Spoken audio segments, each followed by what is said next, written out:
Bueno, bienvenidos a un nuevo Oso Parlante. Hoy seguimos con esta nueva intención que está tomando el Oso Parlante con respecto a sus invitados. En este caso volvemos a tener una invitada. Va a ser la primera, digamos, colega que estudiamos juntos. Y a diferencia de casi todos los invitados, no publicidad, sino licenciatura en artes visuales. Una gran amiga, una gran compañera, la que me ayudaba a hacer muchos trabajos en la universidad. Muy pila, una gran escritora, una gran artista, una gran tallerista. Angelita, bienvenida al Oso Parlante. Gracias, Osquitar, por todos esos halagos. No sabía que era todo eso, pero muchas gracias por aquí recalcarlo, Osquitar. Gracias. Angelita es una persona que nos conocimos en la Universidad Pedagógica, en la licenciatura de Artes Visuales. Hay una cosa que es bien interesante dentro de esto, y es que yo entro a estudiar una licenciatura en Artes Visuales a los 30 años. ¿Tú entraste como a los 20? Como, no, 18. 18 años. 18 años. ¿Cómo fue eso de estudiar con un man tan viejo como yo? Pues fue una locura porque, bueno, digamos que todos éramos muy chiquiticos. Todos. Sí, o sea, había una que otra persona como mayor. Pero digamos que yo también venía de otro ritmo, también como yo hice un preparatorio en la SAP. Y cuando llegué a la licenciatura, pues fue como armar mi parche, y el parche fue muy sano. Pues que te conocí a ti, conocí a Alejita, bueno, a Pau. Pero pues fue bonito porque dentro de Chanza había también algo estructurado, ¿no? También como que tú nos orientabas en muchas cosas y como que también nos motivabas en unas que uno estaba como perdido, porque uno entra repollito y como tanteando el terreno en la universidad, y tú ya tenías como una estructura, pues porque además eras profe, ¿no? O sea, entonces también como que tú ya tenías una experiencia y como, bueno, venga a ver también cómo acojo a estas chicas, y también de una u otra manera las voy mostrando cosas de la universidad. Entonces digamos que fue muy bonito eso, como que nos orientabas en muchas cosas y se armó un parche como de parcería y muy bacano. Hay una cosa que me hace pensar ahorita, Angelita, y es un tema que yo creo que es bien interesante tocar en este momento, y es... Yo cuando entro a estudiar a la pedagógica, yo venía de una institución técnica que era privada, y entro a la universidad pedagógica no bajo el aura de entrar a una universidad pública, sino bajo la intención de estudiar una licenciatura, independientemente cuál fuera, digamos, como la universidad que eligiera. Obviamente siempre le apunté a la pedagógica porque consideraba pues que si la universidad se llamaba pedagógica, pues era la ideal para volverme un pedagogo, y sigo creyendo eso totalmente. Pero esa era mi visión. Pero ¿cuál es la visión de Angelita de entrar a una universidad pública con tantos mitos? O sea, digamos, puede ser una gran oportunidad para destruir muchos mitos de lo que uno cree para entrar a una universidad pública, y de muchas cosas que se creen de quien está en una universidad pública o pasa por una universidad pública. Para ti, en principio, cuando entras, sin conocernos todavía como amigos, o volvernos amigos como a partir de segundo semestre, que creo que fue que termina pasando eso, sí. ¿Cómo era esa expectativa de entrar a la universidad pública para ti? Pues yo entré, claro, yo venía haciendo ya como muchas cosas con la SAP, con talleres así, y la primera experiencia que tuve, yo me presenté para sociales en la pedagógica, y me quedé como en la entrevista y ya. Entonces después como que yo dije, bueno, además la licenciatura era muy nueva, sí, o sea, como que era un programa nuevo. Entonces dije, bueno, vamos a experimentar la licenciatura. O sea, realmente era en artes visuales, no era como que me prestaba un panorama amplio de las artes, y tenía una línea como muy clara que era la investigación. Y a mí siempre eso fue lo que me llamó como la atención, siempre esa línea de investigación. Y pública porque es, pues igual si uno tiene que ser muy realista, pues obviamente no hay, digamos, como pues el bolsillo no da para uno poder estar en otra universidad. Yo siempre sí le apunté a entrar a una pública porque yo sabía el contexto de mi realidad, ¿sí? O sea, yo decía, o sea, mis papás no me pueden pagar una universidad privada. Y yo trabajaba, pues lo que me salía eran como cosas muy pequeñas. Yo me acuerdo que mi primer trabajo fue en un colegio como asistente de artes, era una cosa así, pero pues yo no tenía ni experiencia ni nada. Bueno, mi familia es docente y digamos que ha trabajado como en las humanidades, entonces digamos que siempre tuvo como esa influencia. Mi hermano era diseñador gráfico, entonces yo digamos que tenía ahí una influencia, yo quería pues artes y terminé en la pedagógica, sobre todo por eso. Yo nunca me presenté a la nacional, porque el enfoque de la nacional siempre era bien artístico, ¿sí? Yo en últimas, yo no quería ser, digamos, artista, no, sino quería explorar como otras rutas que me llevaran a reconocer como un espacio o un panorama más amplio de las artes. Y llegué ahí a la pedagógica. Hay una cosa que digamos, pasa, y es un cliché social aquí en Colombia, que uno se mete a una universidad pública, bueno, primero por una ausencia, digamos, de poder adquisitivo, de poder pagar una universidad privada. Pero otro es muy, y está muy arraigado en la gente de a pie, o sea, todos. Que uno se mete a una universidad pública porque es como medio revolucionario y porque tiene como unas ideas de que voy a quemar todo el mundo. ¿Eso pasaba por tu cabeza en el momento que te presentas a la pedagógica? No, nunca. Y sabes que igual yo sí, digamos que algo que reconozco es que si uno entra a la pública es como romper con esa burbuja de estigma social, ¿no? Porque primero creo que, o sea, digamos que la universidad pública es como ese boleto que te permite a ti conocer las realidades en el simple hecho de la convivencia.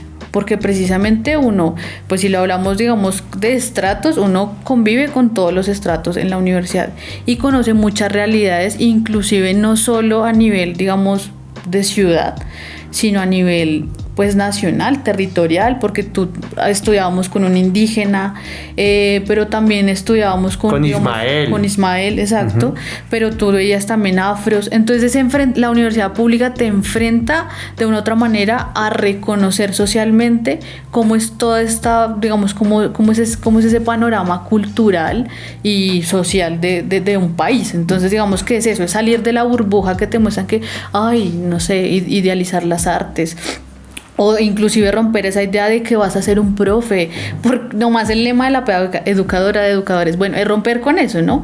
Y es como, bueno, yo acabo de adquirir herramientas para trabajar con la gente en los territorios, pues independientemente que yo esté en una pública o en una privada. Hay una cosa que digamos, aprovechando los primeros minutos de nuestra charla, que es como donde la gente se mantiene más tiempo, y es: voy a hacer una pregunta, pero entendido que mucha gente afirma lo que voy a decir, ¿sí? Y la pregunta sería: ¿la universidad pública es para gente pobre? No, en absoluto. De hecho, si tú vas a la nacional, no estudia gente pobre. Todos tienen mucho dinero. Yo hago como una salvedad, y creo que es como la primera vez que toco estos temas de una manera como mucho más como visceral. Y es porque sí hay muchos imaginarios sobre quién pasa por una universidad pública. Tanto así que cuando yo era profesor, yo entro a la universidad pedagógica sin presentarme en ninguna otra universidad, porque quería profesionalizarme como educador, porque yo era publicista y decía, no, a mí me faltan herramientas pedagógicas, yo me enamoré de la docencia y pues la pedagógica fue eso. Y yo me encontré con muchos escenarios y yo creo que por eso terminamos siendo amigos, porque ni tú, ni Alejita, ni Paola tenían esa lectura de la universidad pública. Ellos simplemente entraron a estudiar una carrera en licenciatura en artes visuales y pues eligieron esta universidad, pero no la tenían cargada como bajo esa historia que está muy cargada socialmente, como de la universidad pública es tal, y pues son adjetivos que en muchas ocasiones son como agresivos contra los que amamos la universidad pública. Sí, eso es muy cierto. Y de hecho, pues lo que te decía es como romper, de hecho, a mí nunca se me pasó por la cabeza, de hecho, no sé cuántas veces estuvimos en bonches. No sé, fueron muy contados, como que no, alejémonos como porque... 2 veces, sí, creo. O sea, alguna vez nos dio curiosidad. Y... sí, o sea, más además porque nosotros éramos la república independiente de la universidad, ¿no? Porque nuestra sede estaba en otra parte, bueno. Como que todas estas cosas nos permitió, no sé, como reconocer otros espacios, como otras miradas de la universidad pública, sí. Pero sí, a mí nunca se me pasó por la cabeza de ser, revoltosa ni nada por el estilo. Sin embargo, sí, en muchos casos yo sí fui a marchas y apoyé como muchas cosas. Lo que pasó en el 2014... como la mesa, la reforma, claro, que hubo la ley 30. Sí, exacto, o sea, eso fue fue bien bonito como toda la atmósfera que se creó a raíz de eso, ¿sí? Porque además eso pasa también, ¿no? O sea, como que también uno dentro de la universidad también cataloga, ¿no? Entonces los de sociales siempre son los revoltosos, o los de filosofía, los de la arte son más hippies y más locos, en fin. Pero mira que eso fue bonito porque logró como hacer o transversalizar una causa, por decirlo así. Entonces yo creo que más allá de lo revoltoso es que uno realmente descubre como cuáles son las causas sociales, no sé, como por eso lo hablo mucho como de romper con esa burbuja que no te muestran en otros espacios. Sí, no, y es que hay unos imaginarios que digamos la intención en este oso parlante, en este inicio, que pues no hay libreto realmente, es como también destruir esas posibles ideas. Claro, hay escenarios, hay realidades, que hay otras intenciones dentro de digamos, sí hay un ADN en la universidad pública, en la universidad privada, en sus filosofías, donde inevitablemente pasan muchas cosas, pero no quiere decir que todo quien está en un lugar necesariamente tiene que comportarse de la forma que está estandarizada, y como que se rompe esa posición. Es como yo quiero como hacer esa gran salvedad para las pocas o muchas personas que vean o que escuchen este espacio, pues que también se replanteen como ese tipo de prejuicios que tenemos, como tanto con la universidad privada como en la universidad pública. Eso es como pensar que todos los que están en la Sergio Arboleda son como, digamos, el presidente que tenemos ahorita, o que digamos todos, no. También hay N cantidad de cosas. Echábamos pola con los de la Sergio Arboleda también. Sí, éramos vecinos. Éramos vecinos. Y eso es una realidad. Ahora va a pasar a algo más amable. Que yo siento que esto era como un preámbulo importante. Hay algo que sí pasaba con Angelita desde el principio, porque cuando yo te conocí, tú eras bailarina y así dictabas talleres de baile en algún momento. Sí. O sea que ya había una cosa humanística y un tema de la docencia ahí como intrínseca dentro de lo que, cuando tú llegas como con un insumo base cuando llegas a estudiar una licenciatura, ¿no? O sea, si había algo como de el tema de ser formadora, el tema de acompañar procesos, de ser educadora, si había algo ahí como que ya previamente había pasado, ¿o no?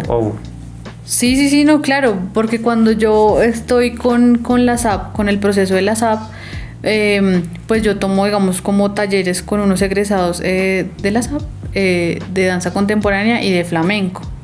Yo quiero entrar a la SAP, yo quería ser bailarina, pero ahí digamos que, o sea, en la prueba te hacen como como un análisis físico, y yo sufro de escoliosis. Entonces fue como que de una vez me vetaron y como, lárguese de acá. Entonces fue como, oh por Dios. Entonces fue un sueño frustrado, sí. Pero mira que pues igual, no sé, como que me llevó a este camino de las artes visuales. O sea, porque yo decía, cuando yo veía esta carrera que era como artes visuales, creo que solo la tenía la Javeriana. Y la Javeriana sí ya tenía como un buen tiempo. Sí, pero no como licenciatura, pero sino no como licenciatura, artes visuales. Exacto. Entonces uno es como, bueno, ¿esto qué va a hacer? Entonces fue como, venga, probablemente yo no solo quiero hacer danza, sino quiero conocer otras formas de poder materializar las artes, ¿sí? Las ideas por medio, digamos, como, sí, o sea, como de procesos creativos, bueno, etcétera.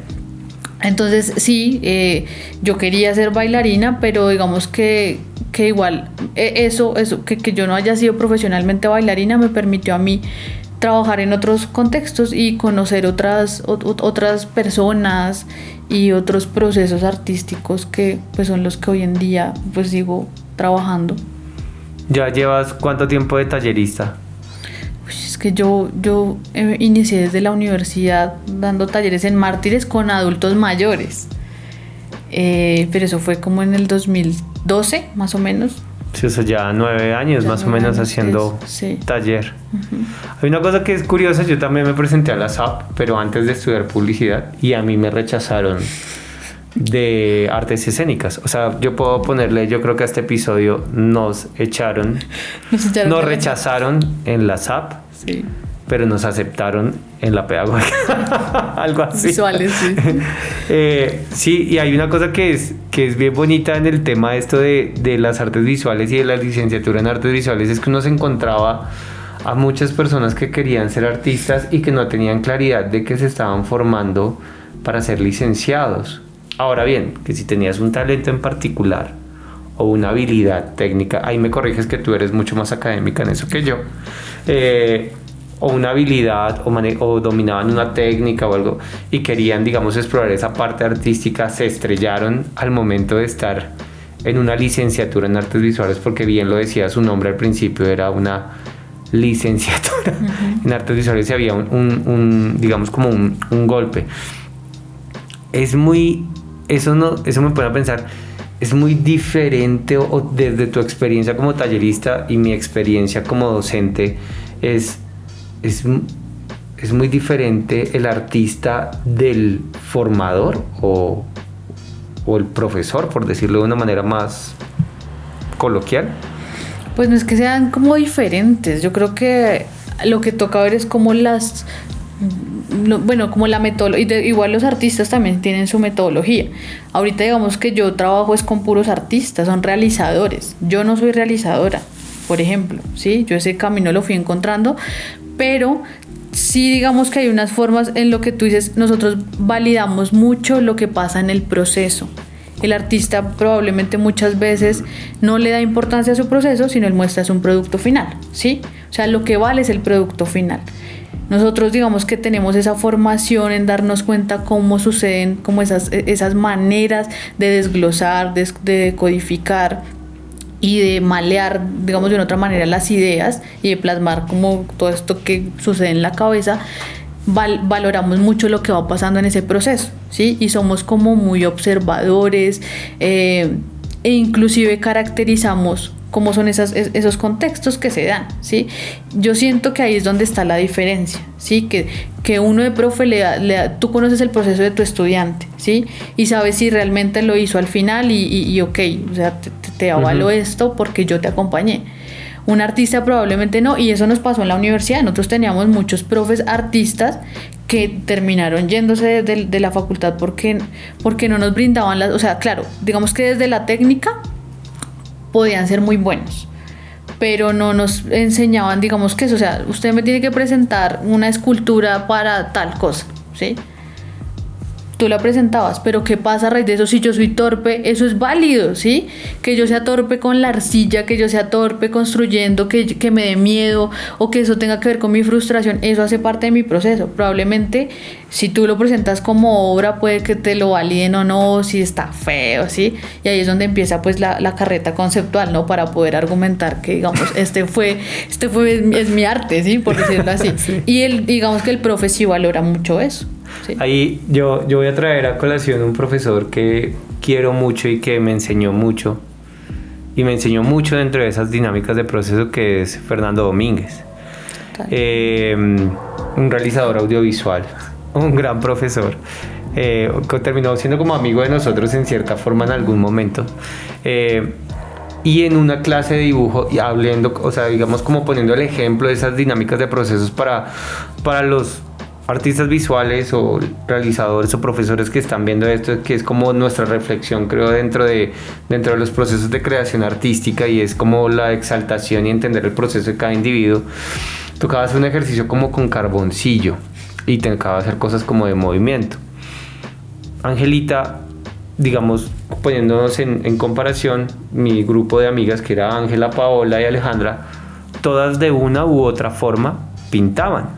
Tenían un dominio bastante aceptable sobre la técnica. Yo, absolutamente no. absolutamente no. O sea, nada.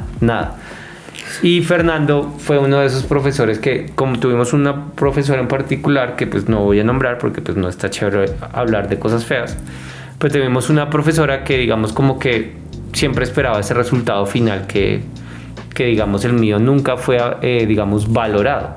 Y Fernando sí valoró siempre mis mamarrachos, o sea, mi proceso de bocetación, mi proceso de, a pesar de que obviamente los trabajos de los otros eran mucho más prolijos, figurativos, cumplían con la técnica. Yo tenía accidentes con el carboncillo.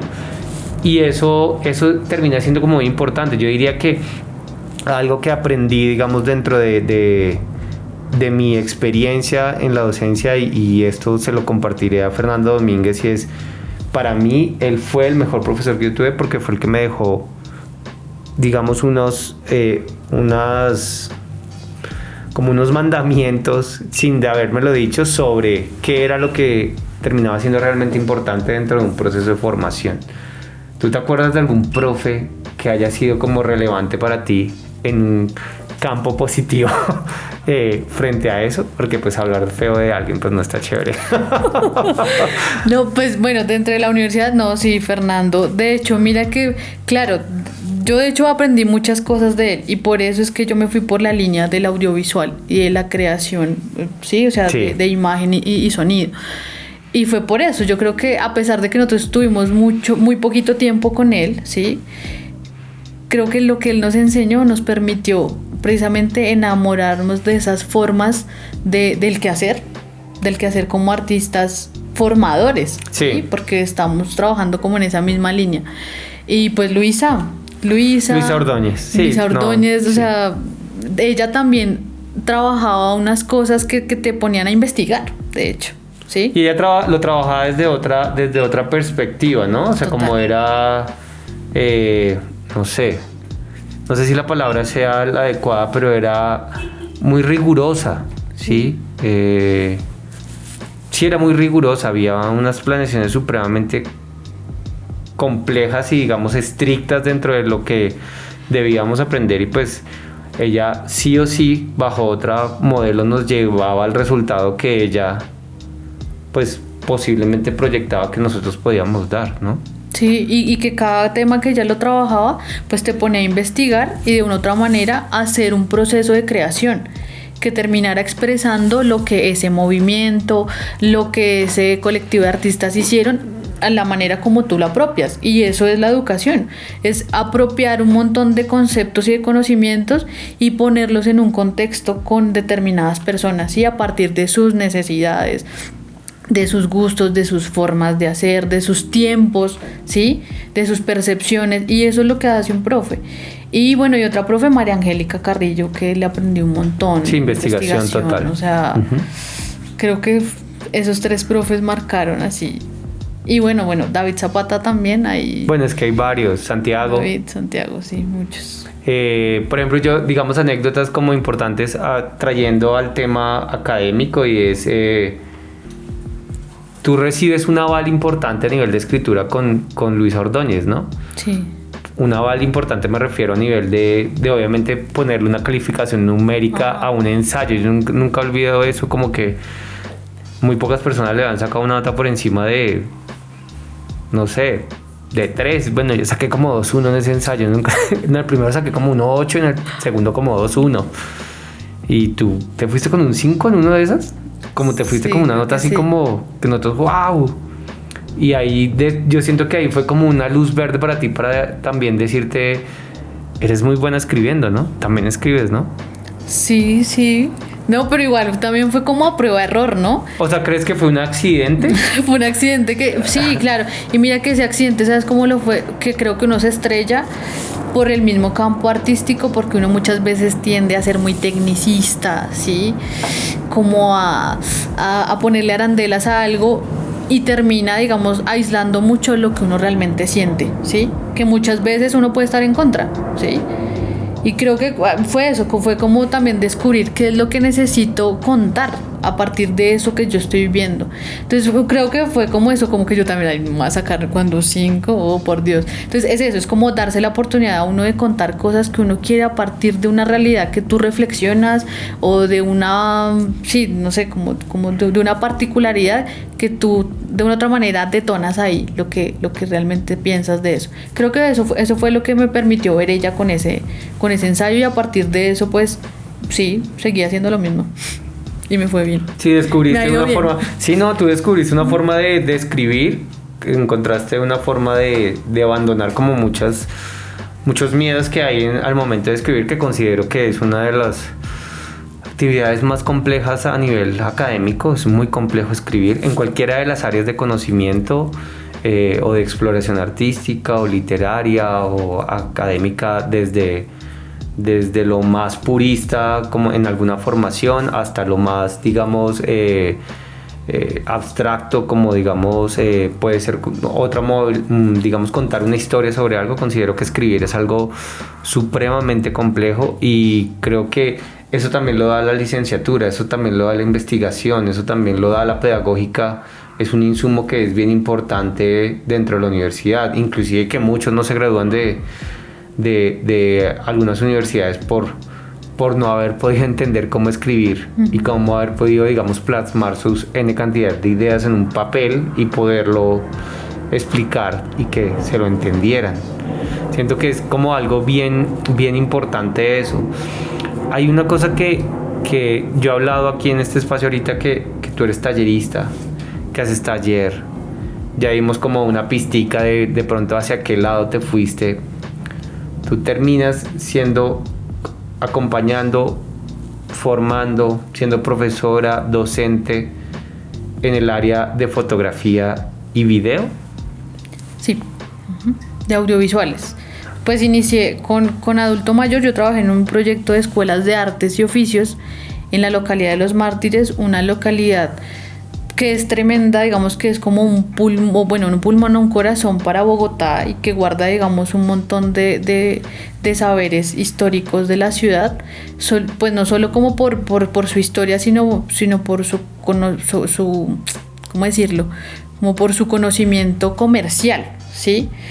Y yo llego a trabajar allá y me llegan muchas personas mayores. De hecho, mi tesis fue sobre procesos de formación con adulto mayor a partir de la fotografía y el video.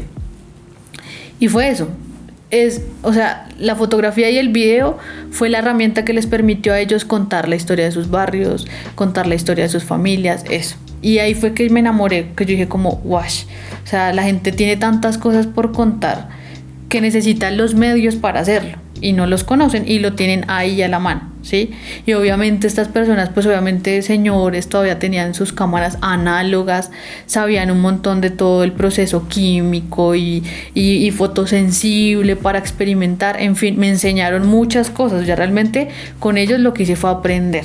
Y digamos que la palabra taller yo lo pondría más como laboratorios de creación. Tú en un laboratorio lo que haces es experimentar con diferentes elementos que tienes ahí en ese momento, y eso yo lo veo así. Digamos, el taller es eso, es una metodología de experimentar la creación, ¿sí? A partir de diferentes expresiones. En este caso yo me fui por esa línea de fotografía, hoy en día es como audiovisuales, que es explorar muchas narrativas, ¿no? O sea, el sonido, el dibujo, la cartografía, cuántas maneras no hay de poder trabajar, digamos, el audiovisual. Entonces sí, fue como eso. Después de esa experiencia con adulto mayor, terminé trabajando ya en un programa, ya con el distrito, con niños y jóvenes. Y en Mártires también puede trabajar, o sea, digamos que los contextos son chéveres cuando tú trabajas con la gente de los territorios. También tuvimos acercamiento, y eso fue con Pau. Trabajamos en la zona de tolerancia y del Santa Fe.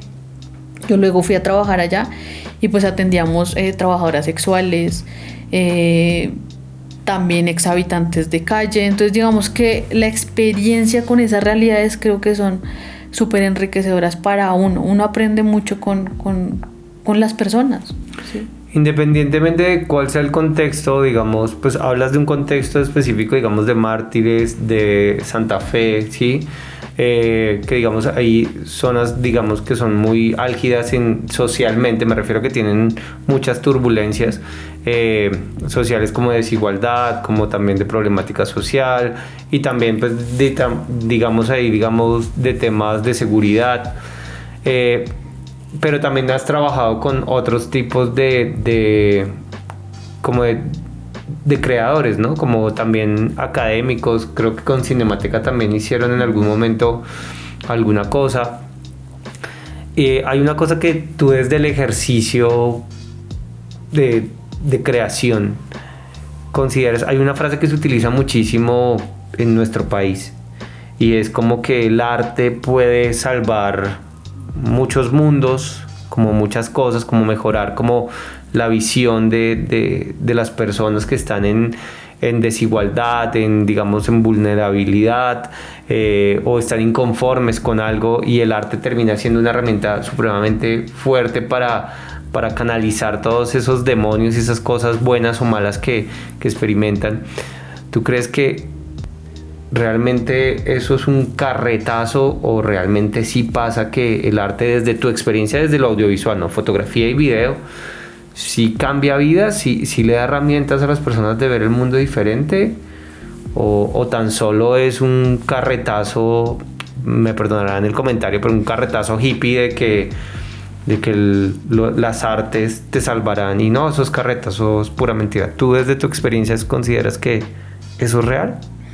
Pues no sé si cambiará vidas, pero sí creo que es un medio que le permite a la gente hacer catarsis de muchas cosas, de traumas psicológicos, inclusive lo que estés viviendo socialmente. O sea, es que es innegable no hablar de eso, ¿sí? O sea, Bogotá tiene Bogotá no, Colombia, pero pues yo lo hablo a nivel Bogotá, que es con las personas con las cuales he trabajado, tienen un montón de encuentros y desencuentros, y creo que las artes le permiten eso, catarsis, yo lo llamo así. No sé si cambiará vidas, ¿sí? Pero sí les da herramientas para lo que te decía. O sea, todas las personas tienen cosas para contar, ¿sí? No sé si con eso puedan hacer procesos de desahogo emocional, no sé si también cambien la manera como viven su vida. Pero sí, o sea, más allá de eso, de la frase romántica de que el arte cambia vidas, yo creo que sí, y que hay una transformación, ¿sí? Que muchos, digamos, no... Y bueno, y otra cosa, sensibilizar.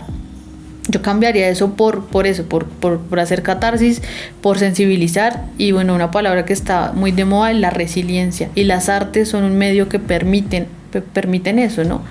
Permiten a las personas encontrarse muchas veces con ellos mismos, hacer introspección de muchos, no sé, como elementos que están ahí en su vida, como haciéndoles eco. Entonces sí puedo decir que sí.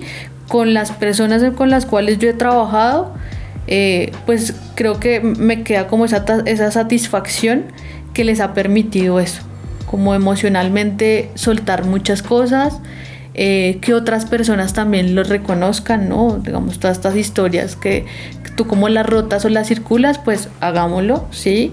Y si a la gente le gusta, pues que las consuma, y si no, pues ya veremos, pero ya lo logré hacer.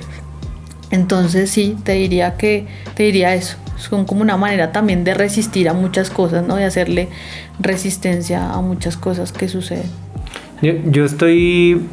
Yo por mi formación como publicista, yo estoy viciado a comercializar todo, ¿no? O sea, como que tiendo a que todo tiene que ser comercializado, y que esto puede ser una gran idea para comercializarla, para viralizarla, en tu intención de creación, ¿a veces pasa esa idea, o realmente es más el proceso que lleva el individuo sin pensar que podría ser que con esto te vas a llenar de plata a futuro?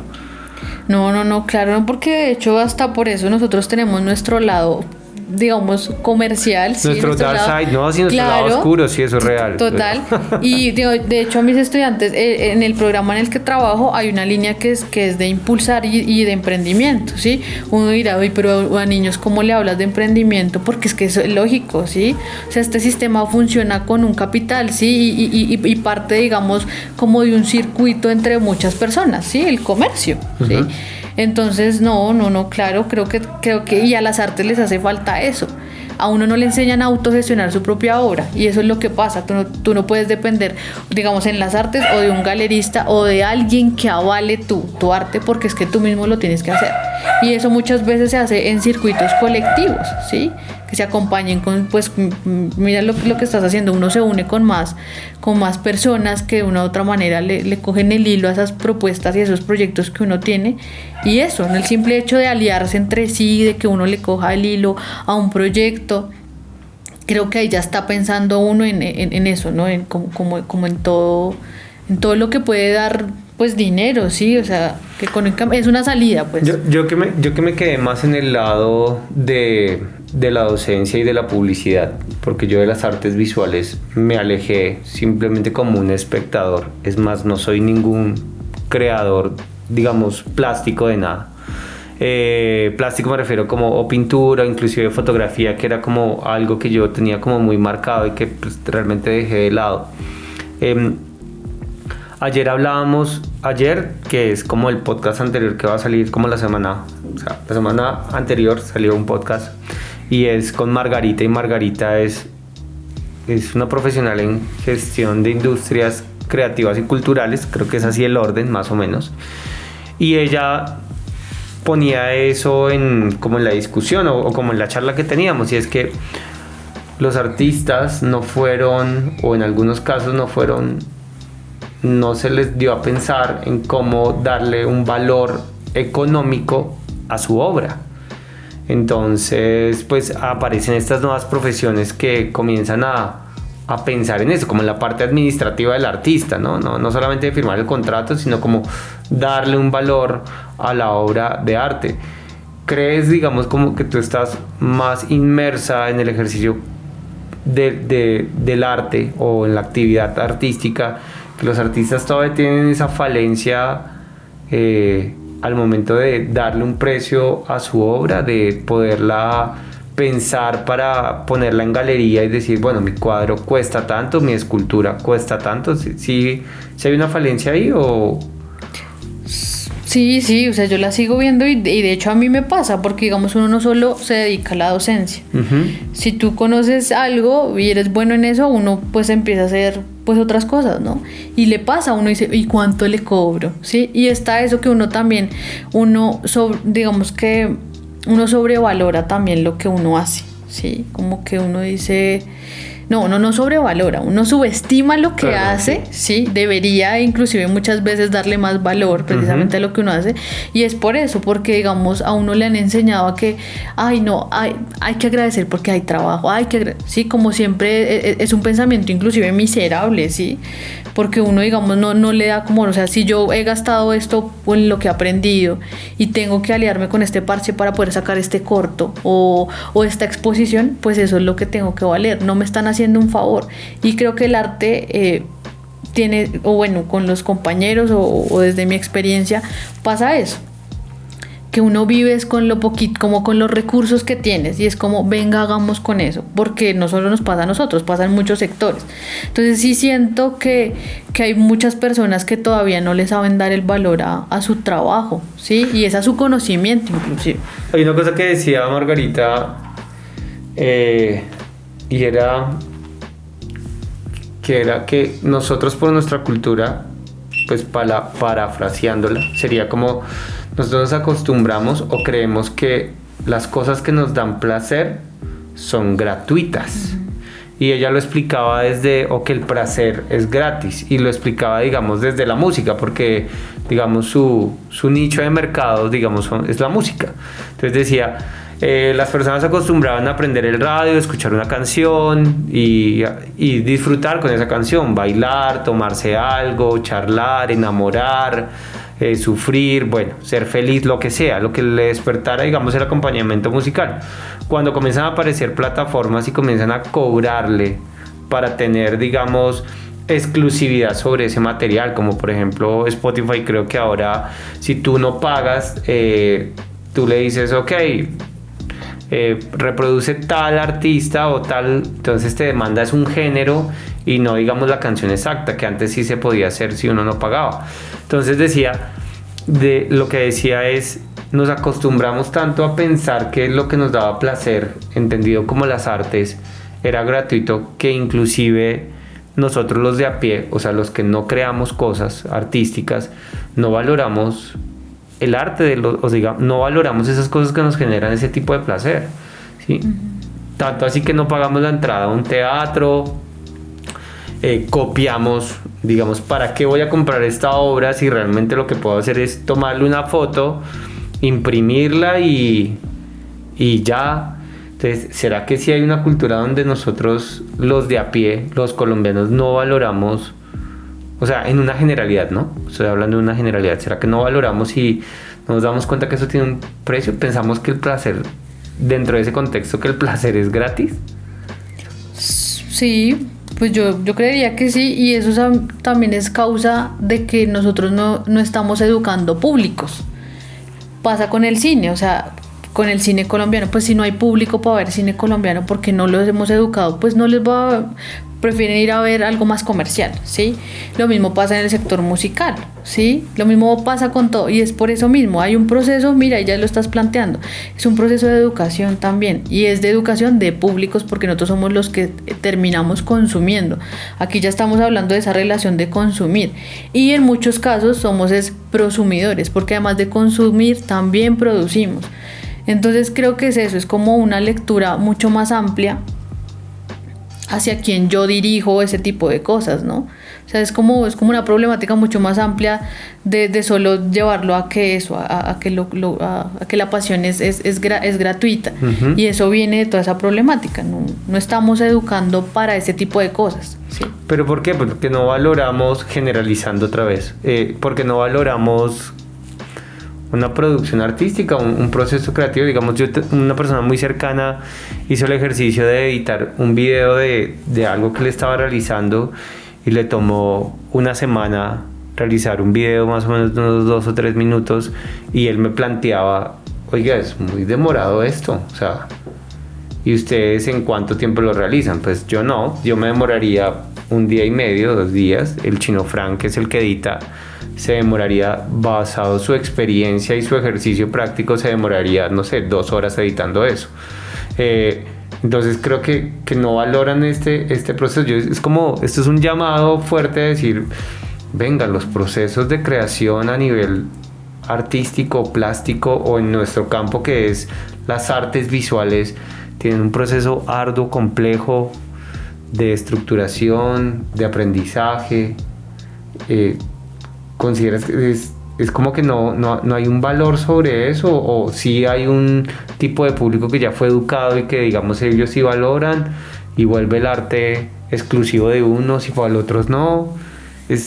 Sí, yo creo que es más sobre todo exclusividad, porque hay otros espacios donde sí valoran inclusive un arte de miércoles, ¿sí? O sea, que hasta fue un debate de lo conceptual, o sea, sí, es que uno dice, ¿en serio?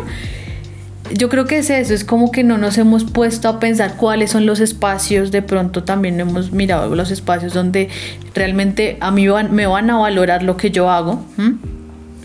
Y que hay muchas personas, o sea, digamos, en el sector artístico pasa eso, que también no hay un apoyo, ¿sí? O sea, como que cada uno termina yéndose por su lado y no termina trabajando como para, pues venga, unimos fuerza, y eso termina deteriorando el sector, ¿sí? O sea, hablamos de eso. Entonces, esta persona que, por ejemplo, y pasa, o sea, y en la publicidad pasa, ¿no? Yo se lo hago más barato, ¿sí? No nos hagamos eso, ¿sí? Y ese tipo de acciones creo que son las que terminan como que, y tampoco le das el mismo peso a tu obra. Listo, me van a pagar eso, entonces lo trabajo así, no le pongo toda mi mística y todo mi trabajo conceptual desarrollado. Entonces siento que es eso, que falta como apoyo. Insisto en que tampoco se han dado como los espacios, y que muchas veces sí puede terminar siendo muy selectivo, ¿sí? Como, sí, muy, no sé, la palabra no es clasista.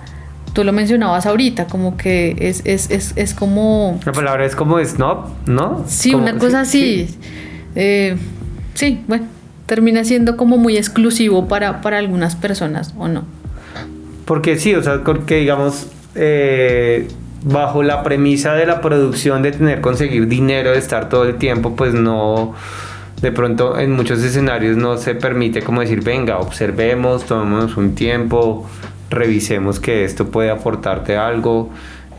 No sé, vanagloriamos cosas que no tienen ningún proceso, y eso sí lo digo yo abiertamente. Hay cosas que uno diga, yo sí lo digo como abiertamente, sí hay productos y obras que son una mierda, sí, que no son fáciles de entender. Yo me tiré una obra en el Odeón porque no la entendí.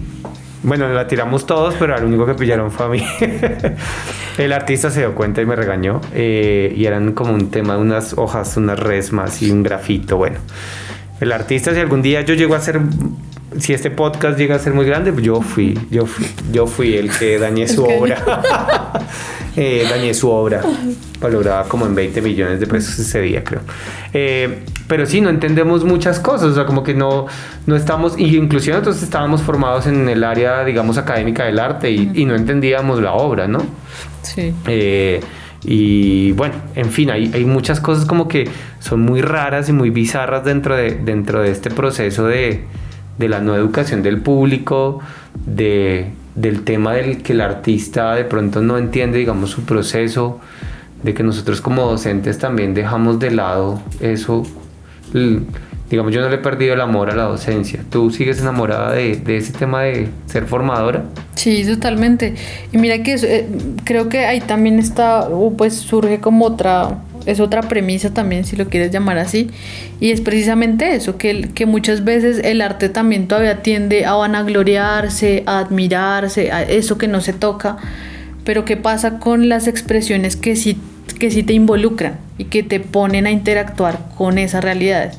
Y eso vuelvo y lo asocio con la formación, ¿sí?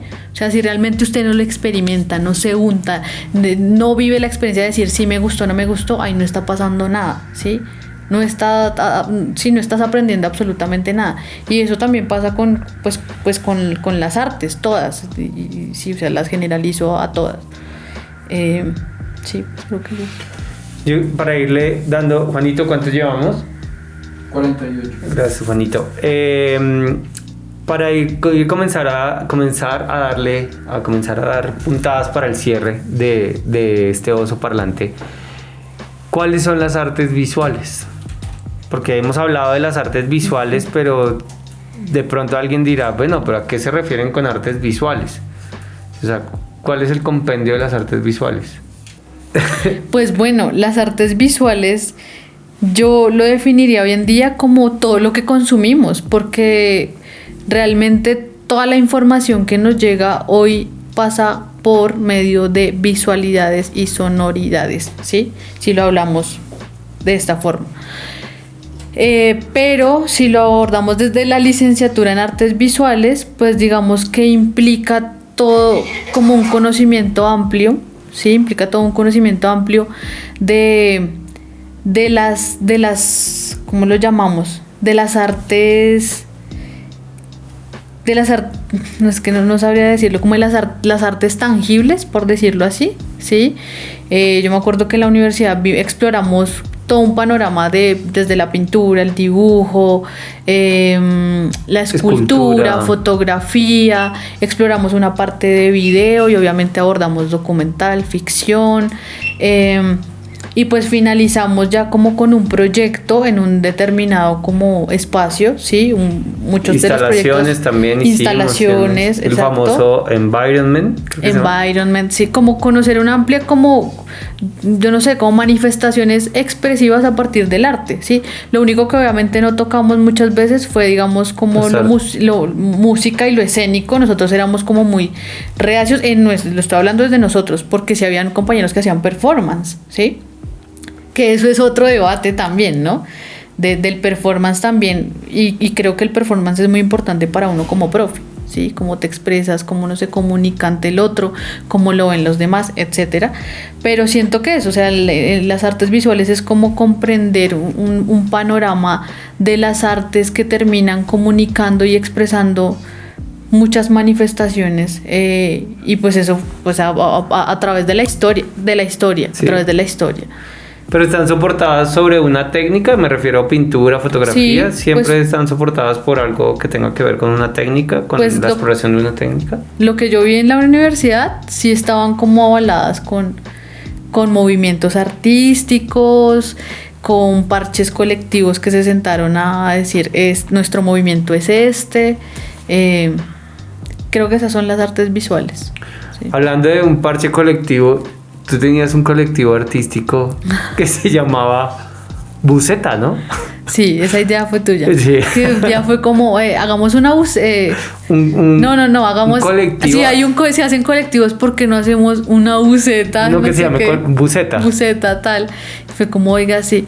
Sí, pero pues está estancada ahí, porque, digamos, la docencia a uno sí le quita, digamos, como muchos momentos en los cuales uno puede dar vía libre a sus proyectos. Sí, eso quedó como ahí. Y aparte, digamos, entonces ahí pregunto una cosa para ir cerrando.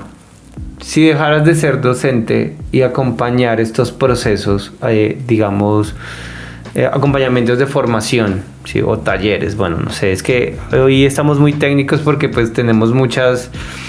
O sea, en el tema académico hay que ser como muy cuidadosos y somos como muy... O bueno, yo soy muy respetuoso del tema académico, entonces como que no quiero decir como cosas muy... Como no sé, como a medias, ¿sí? Como intentar como ser un poquito más certero en eso. Si dejaras ese proceso de creación o de acompañamiento, de formación, ¿a qué se dedicaría Ángela? O sea, ¿en qué exploraría artísticamente o no, o realmente no, y pum, me voy a viajar por el mundo? Pues Osquitar, yo creo que también algo que siempre he hecho también es como la gestión cultural. Yo creo que también, y la gestión va muy anclada también a la realización, a documentar, a explorar los territorios, lo que hablábamos ahorita, pues al iniciar. Yo creo que yo me dedicaría a eso, sí, como a seguir. Igual sí me gusta mucho la realización, sí. Digamos que cuando salen proyectos he hecho mucho documental también, sí. Eso es como lo que más me llama la atención. Y sin embargo, igual no siento que se desconecte la docencia. Lo que hablábamos en algún momento es que lo pedagógico está en todas partes. Yo no tengo por qué estar en un espacio de creación o de formación institucional o informal para decir que soy docente. O sea, creo que lo pedagógico está en muchos espacios que yo pueda, digamos, mediar la creación. Entonces, así haga documental o así haga gestión, la docencia siempre va a estar ahí, lo pedagógico siempre va a estar ahí porque va a dejar unas maneras de enseñar y de aprender. Sí, una cosa que como que está estipulado, y creo que esto de la pandemia lo demostró de otra forma, o sea, pues que solamente se podía tomar la clase en un aula, en unas sillas en particular, con un pizarrón o un videobeam o un teleprompter, bueno, lo que sea. Y ahora pasamos a otro espacio que creo que o sea, ya no está.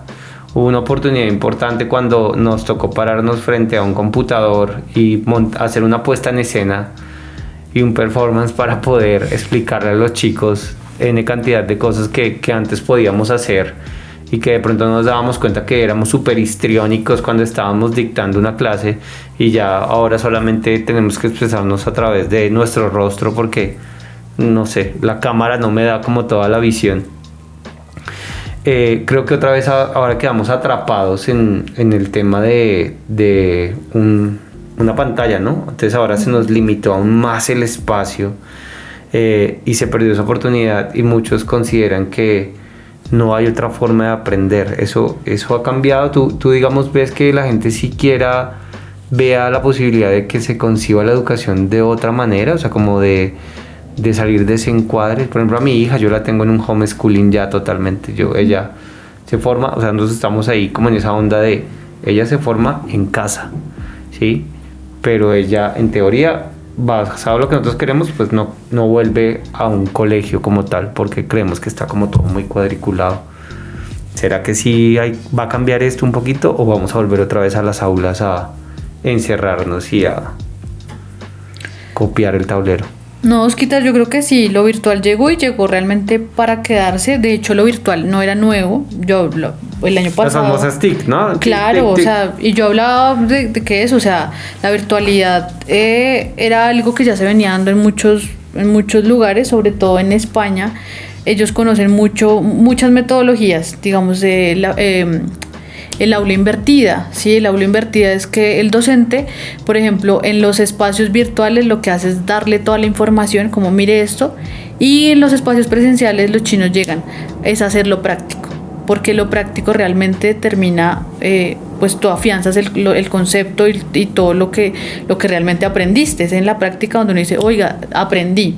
Entonces digamos que todas estas metodologías ya venían de mucho tiempo. En Colombia estábamos quedados, acá se hablaban de las TIC y las TIC, que eran unas salas donde había un computador e internet y te enseñaban a googlear algo. O Word, te enseñaban Paint, dibujar Paint, animar en no sé qué. Entonces realmente esto estaba súper obsoleto, o sea, realmente o sea, en cuanto al nivel virtual, digamos acá educativo en Colombia, pésimo, o sea, se dejaron ver que no habían hecho absolutamente nada. Yo sí creo, Osquitar, que sí, o sea, por ejemplo, yo tengo varios estudiantes que, digamos, las artes son como el espacio que les permite interactuar con el otro, pero varios de mis estudiantes estudiaron y se graduaron en homeschool y son supremamente pilos, independientes, creativos, son chinos que tienen emprendimientos, que ya hacen videoclips, que uno dice, venga, contráteme, ¿sí? Porque nosotros no nos enseñaron eso. Y esta generación, si algo le avalo, es que digamos que sí son muy cuidadosos con esas formas de consumir, o en algunos casos, y valoran mucho esto, ¿sí?